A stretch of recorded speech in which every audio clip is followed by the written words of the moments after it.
don't know if you can hear me. I have had issues with my AirPods. So if you come on here and you're having trouble hearing me, would you let me know, please? Of course, I always think that's funny because if you can't hear me, how could you hear me say that? Anyway, let's see what happens. We have this safe space now.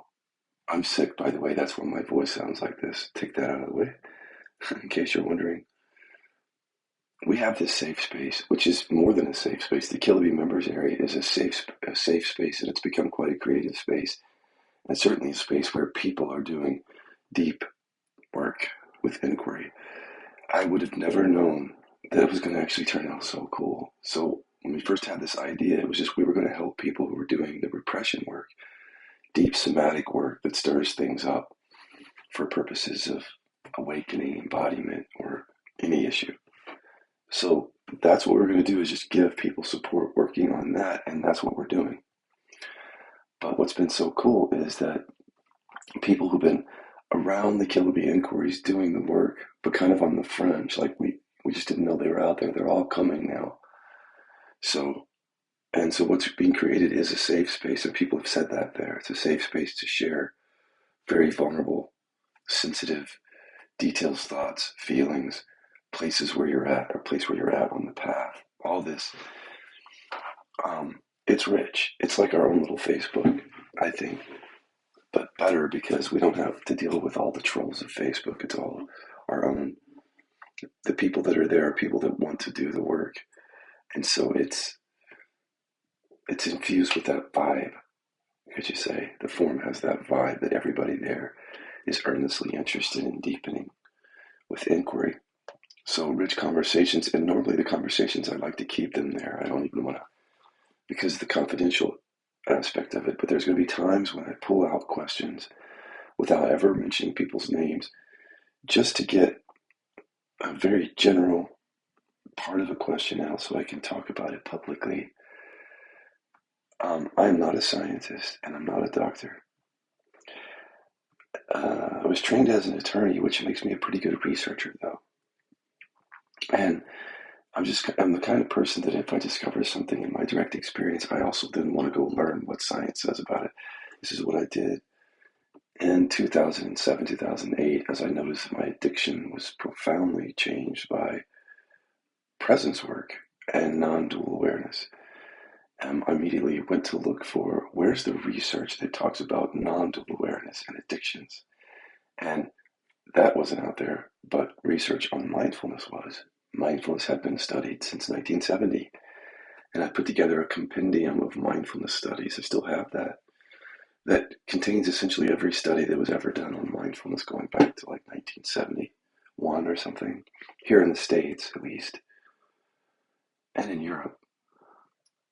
And it reads as an impressive compendium of mindfulness works on depression, PTSD, anxiety, food disorders, cravings. So it's like I knew that if my own experience was showing me something, that certainly science was out there studying it somewhere, and they were. But I took a long shot with the repression because, again, just how I got into emotional repression work was through chronic pain. It was kind of a roundabout way because I didn't know that when the chronic pain was surfacing, this was a spinal stenosis in my spine, a bulge disc, which created at times excruciating pain for several years. So I thought, again, I didn't know that that was going to lead to research on repression or repression work, but I started to read John Sarno's books, Dr. John Sarno, who sort of broke from the Western medical establishment and started to say that many, if not most, chronic pain situations are driven by unresolved emotion, including repression. I thought that was fascinating, and he makes a really good argument for it. So then I started to do this, change these Killaby inquiries or refine them in a way that would pull up any repressions that I might have. I designed inquiries essentially that would lift up an unconscious command in the mind, unconscious, that persistently represses emotion. Strangely, I made contact with that. And now in the Killaby inquiries, we know how to bring that up. That's what we're doing at the forum. It's one of the things that we're doing is we're making emotional repression that's highly repressed and unconscious, allowing it to come to the surface, to dissolve in awareness over time. Not just the thought stream that says I have to repress anger or fear or sadness. That falls away eventually if you stay in it, but also shifts in the body. I mean, look, my pain went away. Excruciating pain that I was supposed to have for the rest of my life, according to 5 doctors. It's gone. So here's science out there saying all these things, but that doesn't mean that your local doctor understands it. So you could have a chronic pain situation, go to your local doctor or your family physician or whomever, and you could get there, and if you start talking about these things, they might be completely unaware of it. Because when I was an attorney, just because I was an attorney didn't mean I was kept abreast of all the latest laws at all, because laws are constantly coming out. Doctors, just because there are new tests or new studies coming out, doesn't mean that these doctors have kept abreast of the studies, and many of them, if not, then are adhering to old practices that don't really match the new science. So it's like still operating on an old set of assumptions about what chronic pain is. But nonetheless, but science is out there, even if your local doctor hasn't caught on, science is out there leading the way on this. And so then what I found is after Dr. Sarno and after the pain was healed in me largely through repression work, some trauma work, we opened this forum. But before that, here's my point. I went and studied the heck out of it. For days on end, I went through every source I could find on the internet about emotional repression and its link to chronic pain and illness. And there's a lot out there. And then I compiled that into a compendium. I even posted that compendium on Facebook several times, and I posted it in our forum. But what that research suggests is emotional repression is a huge topic for us that we're just learning from science. Huge meaning that science is discovering that it is a major contributing factor to many forms of illness and chronic pain, just like Sarno said. And when Sarno was alive, he didn't get a lot of credit for his discoveries. He was even thought of by mainstream science, some in mainstream science, as kind of quacked out, like quackery. Science is now coming to, now that Sarno is dead, give credibility to this body of work, which is fine because at least we know now, even if we were late to the game, we are learning now that emotional repression work, I ignored it at my own peril. So if you're listening to me, I don't want to be a fearmonger, but you don't have to ignore it at your own peril like I did. You don't have to bypass this area because I'm out here talking about it so that you have the option of not to bypass it. Someone came up to me at the beginning of the chronic pain and she said she was a psychic medium, and I knew her fairly well. And she said, look, you don't have to be the guinea or the sacrificial lamb with regard to your back pain. I don't know what she meant.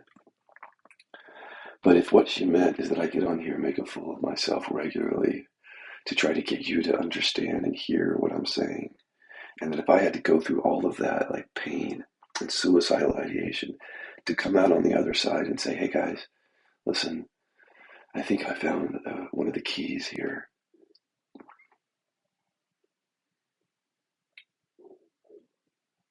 So if that's the way that I'm a sacrificial lamb, I don't mind. Although I don't identify with that. I just think, look, I'm willing to put my butt on the line here and make a fool of myself until more and more people start hearing. Because one thing I can do is, because of having done all the research and now having worked with so many people on repression and myself, just looking, I have all that in front of me here as I talk. One of the questions coming back to the forum had to do with ADHD. Now, ADHD is one of those diagnoses that if you hear it, you may not see its link to trauma until you dive deeper into a search. Just like with depression, when you first start reading about depression or even anxiety, you may not see the link to one, trauma, and two, repression, because repression is often linked to trauma. There's independent research on that says forget why you have trauma or what kind of trauma or when you had it. Chances are, if you had it, you've repressed emotion and thoughts as a result of it. That's big, because that basically says anyone who had trauma likely has repression. So that pulls most of us into the category right there. But there's a few of us who may still think that we don't somehow, that this isn't relevant to us. But let me try to shore that up for you. Even if for some reason you don't have trauma, which most people I would say have something. So if you do, there's the repression to deal with. What if you don't think you have trauma and like what you have is like a diagnosis, like depression or BPD, borderline personality disorder, bipolar, ADHD? I'm not a doctor, but this information is literally at all of our fingertips. You don't have to be a doctor to go Google this and verify this for yourself. But you might want to start with Dr. Gabor Mate, who wrote, I think the book is called Scattered Minds or Scattered Brains. I should really look up the title. Sorry about that, guys. It's all about ADHD, though. Yeah, Scattered Minds. The subtitle of the book is, I highly recommend this book if you've been diagnosed with ADHD or ADD,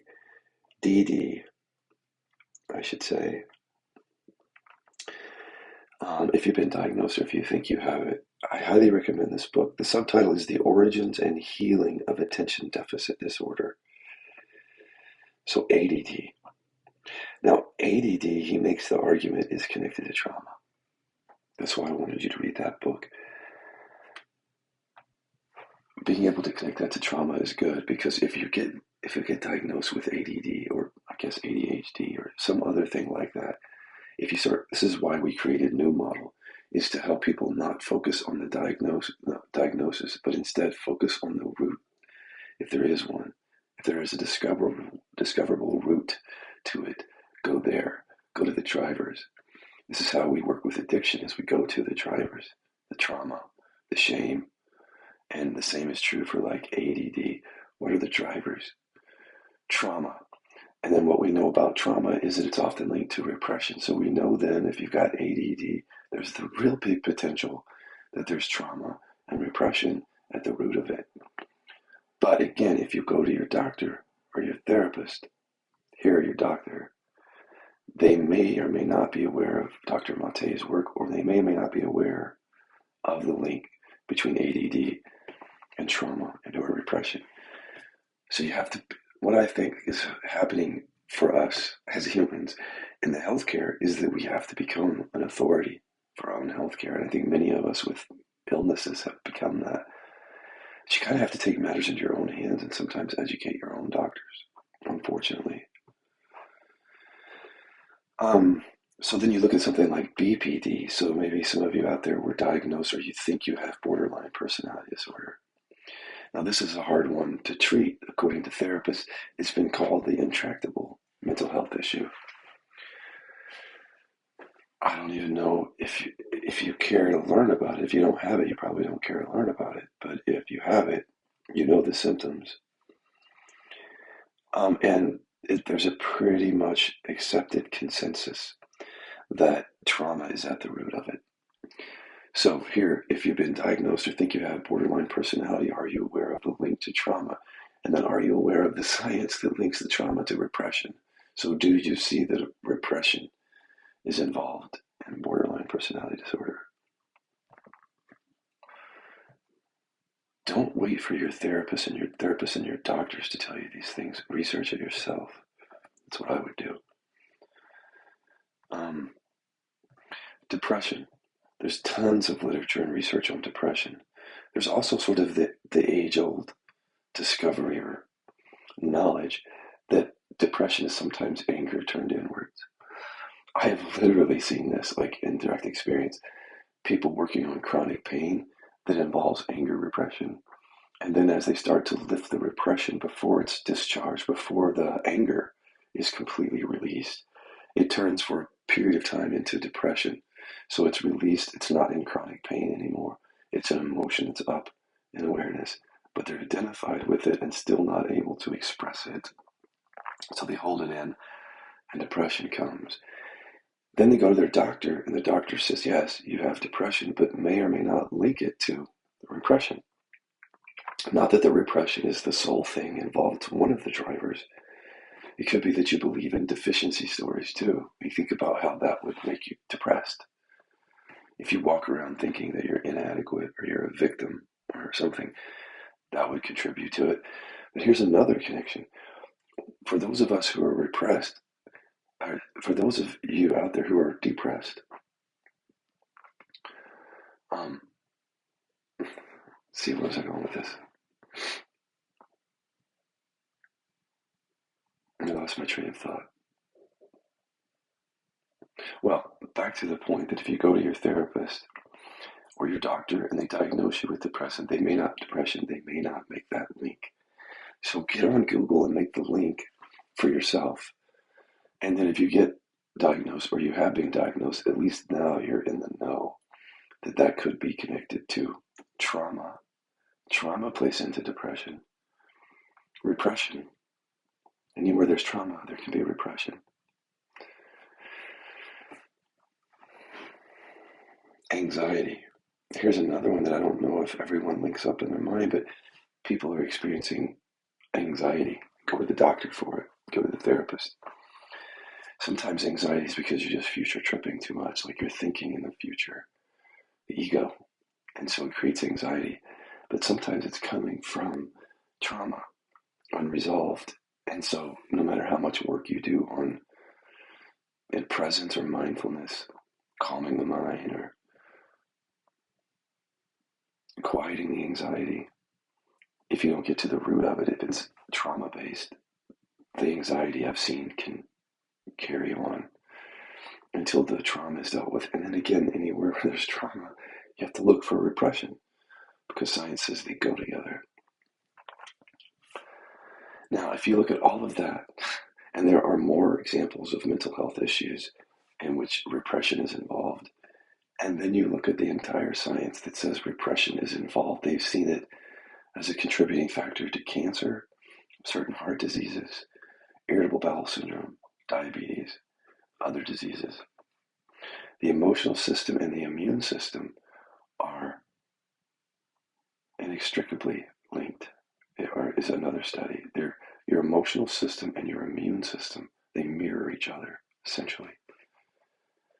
So I think gone are the days when we can divide, speaking of non-duality, divide our experience between something physical, emotional, psychological. They're all playing inseparably apparently into these conditions. And what we thought was purely physical before, we're learning that the mind is involved, that there's a mind-body connection around all of this stuff, and that there's no way really to treat these diseases by acting as if you can isolate the mind from the body somehow. Like go to therapy and just deal with the mind, or go to your doctor and just deal with the body. Slowly, that science, as far as I can tell from the new research, is being eroded. That idea of the split between the body and mind is being eroded, and it has been being eroded for quite a while. But with these new studies, I just don't see how some of the old science is going to hold up, knowing what we know now. What does that mean for people? The thing is we are not doctors and scientists, or we are not therapists here. So if you come to the forum to work on repression, if you have a mental health issue or a physical health issue, pain, what we'd ask you to do is continue to work with your doctor or your therapist. There's always a chance that when you have a chronic pain, for example, it's partly physical or something that needs to be dealt with through medicine or medical treatments. But then we say, dive right in deeply to the repression work because so many of us are getting relief from that. Relief that we couldn't get from medicine therapy because it's a repression. So here's the thing, I'll leave you with repression if you haven't started repression work yet. What I've found, not just in my experience, but with the experience of basically every one of my clients, sitting in meditation, sitting in awareness does not give you access to the repression. So I feel very confident when I say you can go to meditation after meditation, retreat after retreat, non-dual video after non-dual video, book after book, mindfulness practice after mindfulness practice, and you'll never make contact, or very rarely will anyone ever make contact with these repressions. Repressions they hide well because they're repressions. We have a system that is very clever and very efficient at hiding things from us, emotions. And so a lot of people that come to the repression work, one of the first things they say is, I don't think I'm repressing emotion. That's one of the first things. Now, some people come and they're not in denial like that. But quite a few are, and I find that fascinating. And that's why I get on YouTube, so that before you come here, you will already have chipped away at any closeness that you have around this or skepticism. So I'm hoping that you'll go do your research, for example. If you'll go do the research, get all of that context in your experience, and then come to us with that framework where you're now in the know on the science and you're interested in doing the work in your direct experience, which lifts up the repressions. There's a huge learning curve, though. So, in addition to the need for people to have that context, like just being open to the fact that something may not be as physical as you think, just being open to that first and having the knowledge of the science, there's that. And then there's a whole bunch of other pitfalls. That's just one. With repression work, one of the pitfalls is people think they don't have it. But we have a repression test, which literally tests out your nervous system with regard to repression of all the primary emotions. So even if you come thinking you don't repress, once you take the test, it's unmistakable, not only that you repress, but what you repress. So then you have that under your belt, but that's not even the beginning. Because even once you have the framework and the knowledge, and even once you start to learn the tools and you're open, then comes a whole set of potential patterns of resistance. Because repression, what I find, is a lot like trauma in the sense that it's really close to our personality. Like it is my personality, or it was. So when you start looking at it, it's so close to your personality, and you have survived through so much by repressing. Like you survived your family of origin, you survived so many relationships by holding back anger or by holding back love or joy. You survive that way, so your system has truly learned by the time you're an adult that repression serves you well, that there's utilities behind it that serve you well. You get love, you get self-protection, you get safety, approval, survival from repressing. So as you start to inquire into the repression thoughts, there are these utility programs running that say, don't let go of that. That's how you've survived. One of the pitfalls is overcoming the ego's resistance to the work.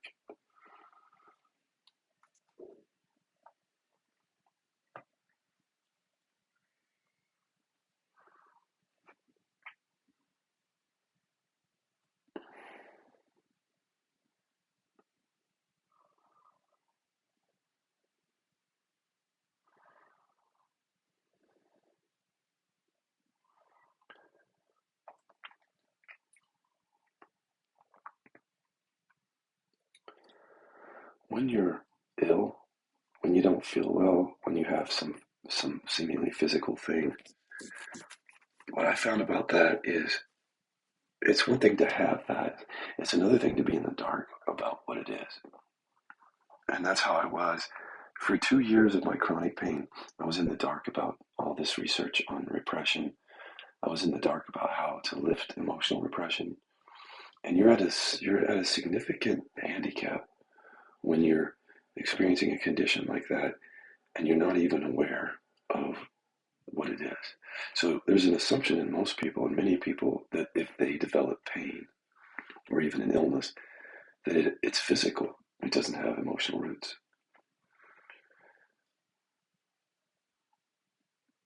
That right there can be a tremendous obstacle.